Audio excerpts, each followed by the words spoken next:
O mga tao, pakinggan niyo to. Iniisip ko kung bakit ngayon lang natin narinig to. Si Tommy Lindy, 19 na taong gulang na estudyante sa Sweden, nagdaos ng maliit na sarusalo sa apartment niya kasama ang mga kaibigan. Isang gabi, dumating si Abu Bakr Mohammed Awad, 23 anyos na Sudanese, nang hindi imbitado at naglagi lang sa isang sulok. Dahil marami talagang bisita si Tommy, hindi masyadong napansin. Alam mo ang ibig sabihin nun? Wala sa mga batang nandoon ang tunay na racist. Pwede naman nilang sabihing teka muna. Namumukutangi ang taong ito dahil iba ang hitsura niya sa iba sa kanila. Bro, anong ginagawa mo dito? Sino nagimbita sa'yo? Pero hindi nila ginawa. Ganito ka hindi racist ang mga puti. At nagiging dahilan na ito ng sarili nilang pagbagsak. Pero hindi magtatagal. Kasi alam mo, bumabangon na sila. Sila ay tumatayo na. Nang madaling araw, nang umalis na ang karamihan, nagpasya si Tommy na matulog at iniwan si Ginoong Awad at isang kabataang babae na mag-isa. Ginamit niya ang pagkakataon at tinutukan siya ng kutsilyo para pilitin siyang pumasok sa banyo at gawin ang mga ayaw niyang gawin. Pagkatapos ng unang beses, lumuwag ang hawak ng lalaki kaya nakatakas siya papuntang kwarto ni Tommy para gisingin si Tommy at humingi ng tulong. Sinundan ni Awad ang kanyang biktima papunta sa kwarto at nang makita niya si Tommy, inakusahan niya ito ng diskriminasyon laban sa kanya based sa kanyang itsura. Siyempre, ang tunay na problema ay si Tommy na nagtangkang makialam at pigilan si Awad sa paggawa ng mga karumal-dumal na gawain. Kinuha ni Awad ang patalim na ginamit niya sa dalaga at sunod-sunod na sinaksak sa dibdib, likod at leeg ni Tommy. At habang nakahandusay si Tommy at unti-unting nawawalan ng malay, kinuha ni Awad ang dalagang babae at muli niyang ginawa ang mga bagay na yon sa harap mismo ni Tommy. Nang sa wakas ay dumating ang pulis at inaresto si Awad, iniulat na nakangiti at tumatawa pa siya habang inaaresto. Hindi tinalakay ng media ang kwento nito dahil hindi ito tugma sa kanilang naratibo. At hindi pa dyan nagtatapos mga kaibigan. Lahat ng iyon ay nangyari o naiulat lang itong nakaraang 3 o 4 na araw. Yun na yon. At ako at sa totoo lang, hindi pa rin yun lahat dahil napakarami pang ibang nangyari na hindi ko na kayang talakayin. Wala sa harap ko lahat ng mga ulat na yon. Kaya tingnan ninyo ito. Isang dalaga, 19 na taong gulang, inatake ng isang Afghan na migrante na kung paano man ay nakapasok sa banyo ng paaralan habang may isa pang lalaking dumagan sa kanya para hindi siya makakilos. May sinabi ka, ikaw at si Keir Starmer, na yun lang nag-post tungkol dito. Parang gumawa ako ng video nito ilang araw na ang nakakaraan o baka hindi. Nagkaroon ng kaso at nag-tweet ako tungkol dito. Isang 15 anyos na British na babae ang ginahasa ng 2 lalaking Afghan. Hindi. Hindi lalaki, mga batang Afghan. 13. 14 anyos din sila. Pagkalipas ng ilang buwan, inulit nila ito sa isa pang babae. Sa tingin ko, gumawa ako ng video tungkol dito. At nagpasalamat pa ang hukom sa kanila dahil sa kanilang magandang asal sa korte at sinabi, hindi kayo nararapat makulong. Kaya mula noon, nagsalita na sa publiko ang babae. At nagulat ako na pati ang BBC ay nagulat tungkol dito. Ayon sa mga babaeng ginahasa ng mga binatilyong hindi ipinakulong, ang desisyon ng hukom ay parang sampal sa muka. Isang babaeng ginahasa ng 2 binatilyo ang nagsabi sa BBC na ang desisyon ng hukom na huwag silang ipakulong ay parang bato sa mukha niya. Ayon sa eksklusibong panayam, sinabi ng babaeng nagsalita ng hindi nagpapakilala na tila ipinapakita ng desisyon ng hukom na mali ang ginawa ng mga lalaki. Pero parang tinatanggap ito ng batas dahil mga bata pa sila. Sa tingin ko, sinabi rin niya kalaunan. Anong silbi nito? Totoo naman, ano nga ba ang punto? Itong mga tao mula sa ibang kultura na may ibang pananaw sa mga babae at mga batang babae, parang ayokong mapahamak. Alam mo na yon. Nakakalusot lang sila. At hindi lang ito sa Britanya mga pare. Hindi lang sa Britanya. Tingnan ninyo ito. May nangyaring isang bagay na ikinagulat ng Sweden. Nagalin na nga ako dyan dahil halos araw-araw nangyayari ang mga ganitong bagay. Lahat tayo sa tingin ko ay manhid na. Paulit-ulit kong sinasabi yan dahil malinaw na bahagi ito ng aking advokasya. Sigurado akong manhid na mga tao kasi kung hindi, may ginawa na sana sila. Malinaw na wala naman. Isa pa, ang karaniwang suspect na naman. Isang tao mula Afghanistan ang kumuha ng 14 anyos na babae, pero hindi nakulong. Hindi na nga sila hinahatulan ng pagkakakulong ngayon. Dati reklamo natin sobrang gaan ang sentensya nila. Parang 6-10 buwan, 1 taon na pinakamahaba. Hindi na nga nila nakukuha yun ngayon. Kaya pati si Keir Starmer nakisali at sabi, Nakakakilabot daw. Pero hindi naman talaga. Nagkukunyari lang siya at isa siyang nakakadiring tao. Hindi na ako makapaghintay na makita ang katapusan niya. Politikal na katapusan niya. Pero ang mga detalye ng kaso, lalo lang nagpapalala. Sa tingin ko, nangyari rin ito sa Sweden. Ibinahagi ko yung kwento na yun mga 6 na buwan na ang nakalipas, kung saan hindi ipinakulong ng hukom ang taong R. Sinabi niya na hindi raw nagtagal si R at malinaw na hindi nila hinahayaan na ma-deport sila. Sa tingin ko, kaya binibigyan sila ng magagaan na sentensya kasi ayaw nilang ma-deport sila. Yun ang dahilan. Inutusan niya nung una ang isang 13 taong gulang na batang lalaki na pumatay. Pero tumanggi ang bata. Ilin lang at ginahasa niya ang 14 anyos na babae habang tinutukan ng baril bilang parusa sa batang lalaki. Ginawa rin niya ang isang pagnanakaw na may kasamang pagpapahiya sa 13 taong gulang na batang lalaki na naitala sa video. Mahuhulaan mo ba ang sentensya? Ang taong ito na 18 na ngayon at mula sa Afghanistan, ano ang nakuha niya para sa lahat ng mga krimeng ito? Hulaan ko. Wala. Wala mang sinabi ng hukom, alam mo, maganda ang pananamit mo. Nagsuot ka pa ng Amerikana at kurbata, kaya mahusay. 2 taon lang ng pagkakakulong sa saradong pasilidad para sa kabataan ang nakuha niya dahil 17 taong gulang siya noon ginawa niya ang mga krimen. Hindi man lang kulungan at walang deportasyon. Nakuha niya ang pagkamamamayang Suweko noong 2022. Nakuha niya ang pagkamamamayang Suweko. Hindi lang natin dapat isipin kung paano tanggalan ng pagkamamamayan ang mararas na kriminal, kundi pati binibigyan pa nila ng pagkamamamayan ang mga may marahas na rekord ng krimen. Hindi ito dati nangyayari, mga kaibigan. Noong panahon ko, kailangan kong patunayan na ako'y mabuting tao at walang kriminal na rekord, hindi lang sa Australia, kundi pati sa Pakistan. Kailangan din naming magsumite ng mga police report. Oo, alam ko sa Pakistan, pwede mo talagang dayain yon. Pwede mong pekiin. Pwede kang maglagay sa pulis. Pero syempre, hindi mo magagawa yan sa Australia.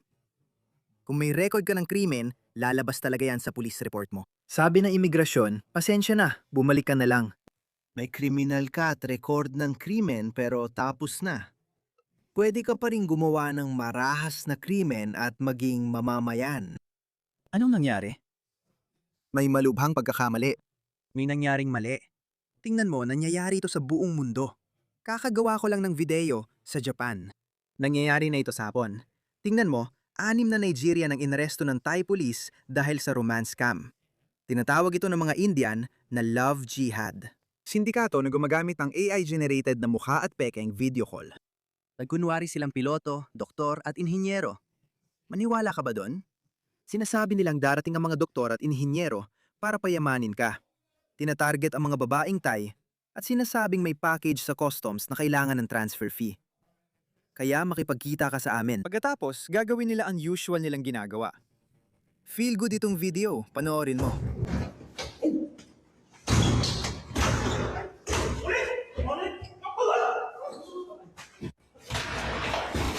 Ulit! Hindi na siya ganun katapang ngayon. Bakit hindi kaya ng mga pulis natin to? Ulit!เฮ้ย มึงอยู่นี่ได้ไงเนี่ยมึงออกมานี่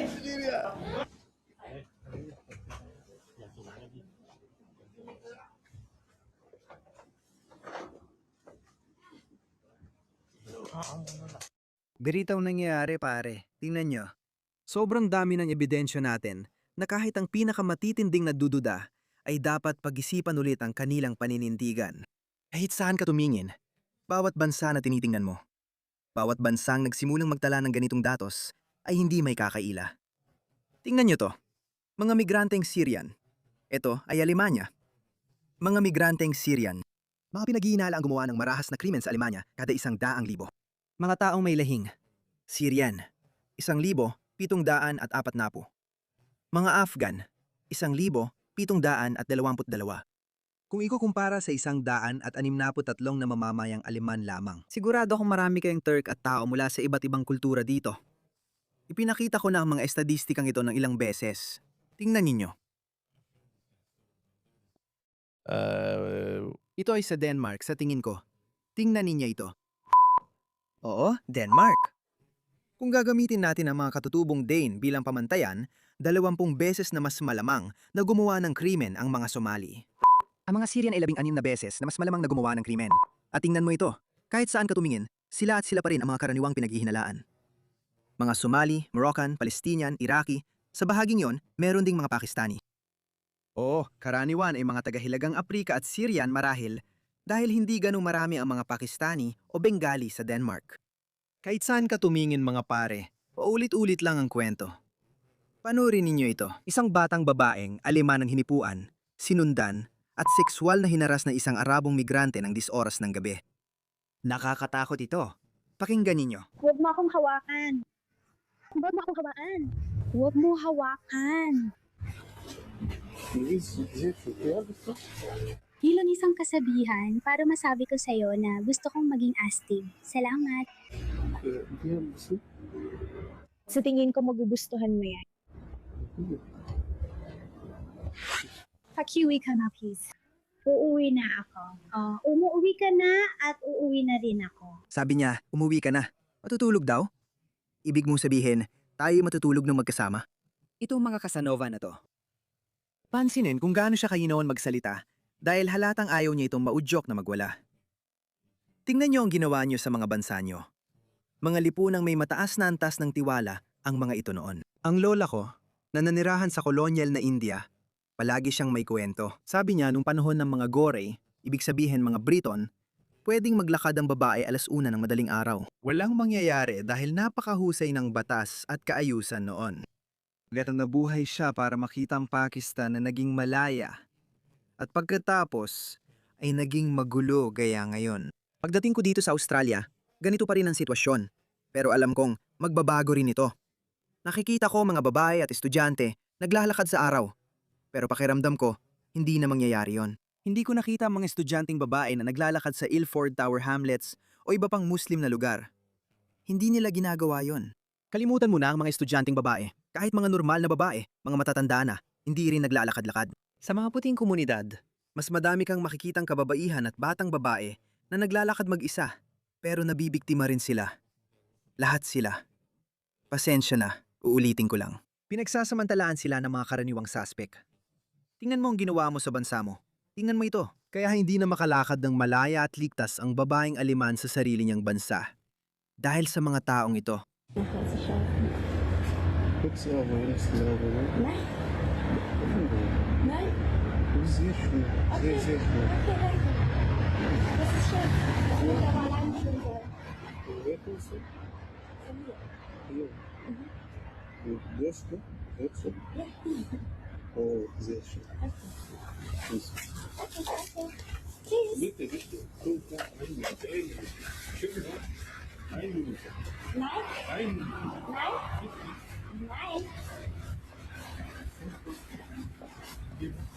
Hindi sanay ang mga taong ito na makarinig ng hindi.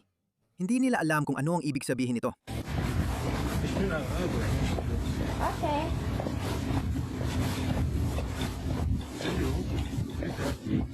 Kumain? Kain Instagram. Isa kain Instagram.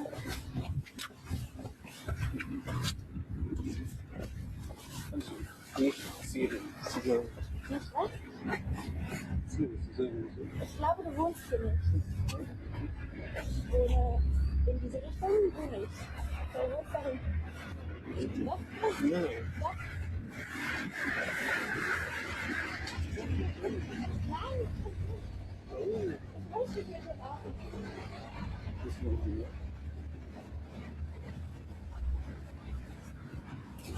Mga pare, sobrang sama na ng sitwasyon na pati ang pulis ng Belhika ay natatakot harapin ang mga ilegal na migrante na papunta sa UK. Dahil naniniwala sila na ang mga taong ito ay mararahas na sundalo mula sa Iran at Afghanistan. Binahan nila ang kontinente ng Europa. Hindi ba't paulit-ulit nating sinasabi, hindi ba? Na ang mga ito ay mga kalalakihang nasa edad para lumaban. Rasista ka at mapagtangi. Hindi ako. Hindi laban sa akin. Kundi laban sa mga taong tulad ni Tommy Robinson at iba pa. Ang lahi mo ang pinakamalaki mong... Anong ibig mong sabihin? Sabi ng mga woke na hunghang, ang mga lalaki raw ang unang umaalis dahil iniiwan nila ang bansang apektado ng digmaan. Hindi, sabi nila, ang mga lalaking ito ang umaalis sa mga bansang ginugulo ng digmaan. At sasabihin natin, nasaan ang mga babae at mga bata? Tapos sasabihin nila, hindi, alam mo naman na sila ang nauna dito. Tapos siya kanila dadalhin ang kanilang mga babae at mga bata pagkatapos. Kahit na ganun niya ang kaso, bakit natin kailangang tulungan yon? Hindi ko na alam ang sasabihin ko.